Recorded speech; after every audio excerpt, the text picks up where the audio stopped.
Welcome students, জ্ঞানজ্যোতি coaching সেন্টারের পক্ষ থেকে তোমাদের সকলকে আরও একবার স্বাগত। আলোচনা করব আজকে আমরা বেকারত্বের ক্ষেত্রে শিক্ষার ভূমিকা তথা বেকারত্বের কারণ, এই জায়গাগুলো নিয়ে আজকে আমরা আলোচনা করব। ঠিক আছে, চলো আজকের ক্লাস বা আলোচনার বিষয় শুরু করা যাক। এখানে দুটো কোর্স ফি স্ট্রাকচার তোমরা দেখতে পাচ্ছ।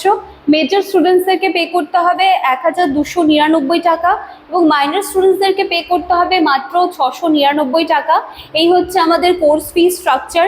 এছাড়াও বোর্ডের কর্নারে দুটো কন্ট্যাক্ট নাম্বার দেখতে পাচ্ছ, তোমরা যে কোনো একটি নাম্বারে কল করে কিন্তু আমাদের সাথে সরাসরি যোগাযোগ করে নিতে পারছো। এছাড়াও কোনো এক্সট্রা ডাউট বা কোয়ারিজ থাকলে সেগুলোও কিন্তু তোমরা নির্দ্বিধায় জিজ্ঞাসা করে নেবে। ঠিক আছে, চলো তাহলে আলোচনা শুরু করা যাক যে শিক্ষিত বেকারত্ব কি, তাই না? এই যে বেকারত্ব, এটা কিন্তু সমাজের একটা কি বলবো যে একটা জ্বলন্ত প্রবলেম। সমাজে উই পোকা যেভাবে ঘুম ধরে ধরে সেটাকে পুরো একদম কুড়ে কুড়ে খায়, সেই রকম কিন্তু এই বেকারত্ব আমাদের শিক্ষিত সমাজকে কিন্তু এভাবেই কুড়ে কুড়ে খাচ্ছে, তাই তো?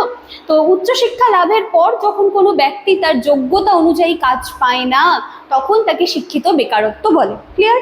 এটি কেবল ব্যক্তিগত হতাশা নয়, এটি একটি পুরো দেশের অর্থনৈতিক অগ্রগতির পথে বাধা। একটি দেশের অধিকাংশ বেকার যুবক বা যুবতী যদি থাকে, তাহলে সেখানে অটোমেটিক্যালি তার সেই দেশের ফাইন্যান্সিয়াল যে দিকটা রয়েছে সেটা কিন্তু অটোমেটিক্যালি দেখবো যে আমরা সেটা কিন্তু এগোচ্ছে না, সেটা যত দিন যাচ্ছে সেটা কোল্যাপস করছে। ঠিক আছে, তো বর্তমানে প্রেক্ষাপটে এটি একটি গভীর সামাজিক সংকটে পরিণত হয়েছে, যেখানে ডিগ্রির মান ও কর্মসংস্থানের সুযোগের মাঝে কিন্তু একটা বিস্তর ব্যবধান বা বিস্তর ফারাক কিন্তু আমরা দেখতে পাচ্ছি।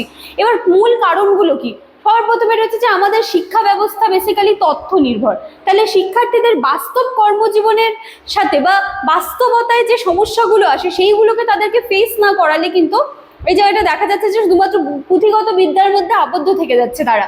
তারপর রয়েছে দক্ষতার অভাব, মানে স্কিলসগুলোকে শেখাতে হবে বাচ্চাদেরকে। শিল্প প্রযুক্তির দ্রুত পরিবর্তনের সাথে সাথে শিক্ষায় যেমন পরিবর্তন আসছে, সাথে সাথে বিভিন্ন ধরনের স্কিলগুলোকে অ্যাড করতে হবে। তারপর চলে আসলো বৃত্তিমূলক বা কারিগরি শিক্ষার প্রতি অনীহা। কেবল সাধারণ ডিগ্রি অর্জনের প্রতি বাচ্চাদের কিন্তু ঝুঁকিটা খুব বেশি, যে এই পড়াশুনো করবো, সিম্পলি কোনো একটা ডিগ্রি আমরা নিয়ে নিচ্ছি, ব্যাস হয়ে যাচ্ছে, এইটুকুতেই তাদের সীমাবদ্ধ থাকতে চায়। তারা কিন্তু কখনো নিজেদের লেভেলটাকে আপ করতে চায় না। এরকম একটা মানে বলে যে ইন্টারেস্ট নেই বাচ্চাদের, এবং এরকম একটা প্রবণতা কিন্তু দেখতে পাওয়া যায়।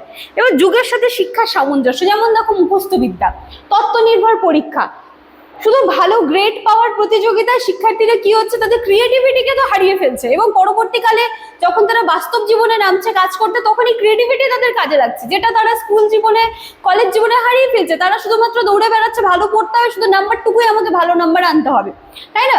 আচ্ছা, আর কি বর্তমান যুগে প্রয়োজন কি? কোডিং, ডিজিটাল স্কিলস, এগুলো শেখা, সফট স্কিলস শেখা, ক্রিটিক্যাল থিঙ্কিং, যা আধুনিক শিল্প ক্ষেত্রে অপরিহার্য। কিন্তু আমাদের দেশের সাধারণ পাঠ্যক্রমে কিন্তু দেখা যাচ্ছে যে এটার কিন্তু ভীষণভাবে কি বলবো যে উপস্থিতিটা খুবই কম।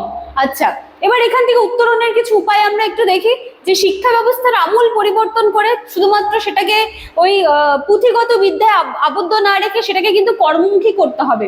কারিগরি ও বৃত্তিমূলক শিক্ষাকে মূল ধারার সাথে যুক্ত করা প্রয়োজন। এছাড়াও শিক্ষার্থীদের সফট স্কিল, যেমন যোগাযোগ দক্ষতা, নেতৃত্ব প্রদান, সমস্যা সমাধান, এগুলো শেখাতে হবে। এছাড়াও চাকরি খোঁজার বদলে তাকে কিন্তু আত্মনির্ভরশীল, ঠিক আছে, বা সফল উদ্যোক্তা হওয়ার মানসিকতা গড়ে তুলতে হবে। তো এই জায়গাগুলো কিন্তু রয়েছে। তো খুব সংক্ষেপে আমি জায়গাগুলো তোমাদেরকে আলোচনা করে দিলাম, জাস্ট ধারণাটুকু দিয়ে দিলাম। এছাড়াও ডিটেলসে তো আমি আমার পেইড ব্যাচের ক্লাসে আলোচনা করেই থাকি, তোমরা যারা আমার পুরনো স্টুডেন্টসরা রয়েছে তারা কিন্তু বিষয়টা খুব ভালোভাবেই জানো।